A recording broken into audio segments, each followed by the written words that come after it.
Hi friends, அஸ்ஸலாமு அலைக்கும். Welcome to taste with us Tamil. இன்னைக்கு என்ன ரெசிபி பார்க்க போறோம்னா, சிம்பிளான டேஸ்டியான புளியோதரை ரெசிபி தான். ரொம்ப கஷ்டப்படாம ஈஸியா செய்யற ஒரு புளி சாதம் ரெசிபி தான் இன்னைக்கு நான் உங்க கூட ஷேர் பண்ணியிருக்கேன். வாங்க ரெசிபி எப்படின்னு பார்க்கலாம். நிறைய பேர் வீடியோ பார்த்துட்டு சப்ஸ்கிரைப் பண்ண மறந்துடுறீங்க ஃப்ரெண்ட்ஸ். மறக்காம சப்ஸ்கிரைப் பண்ணிக்கோங்க.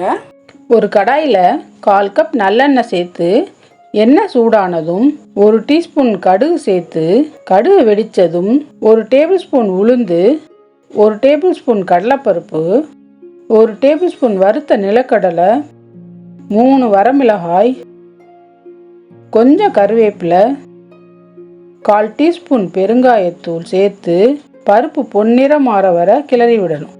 ஒரு எலுமிச்சை அளவு புளியை 1 கப் தண்ணியில் ஊற வச்சு கரைச்சி சேர்த்துக்கிறணும். 2 டீஸ்பூன் சாம்பார் தூள், 1/2 டீஸ்பூன் மஞ்சள் தூள், உப்பு, சின்ன துண்டு வெல்லம் சேர்த்து நல்லா கலந்து விட்டு அடுப்பை குறைஞ்ச தீயில வச்சு 10 நிமிஷம் நாம் சேர்த்த புளி மசாலாவோட பச்சை வாசனை போய் எண்ணெய் பிரிஞ்சு வந்ததும் அடுப்பை ஆஃப் பண்ணிட்டா சுவையான புளியோதரை மிக்ஸ் ரெடி.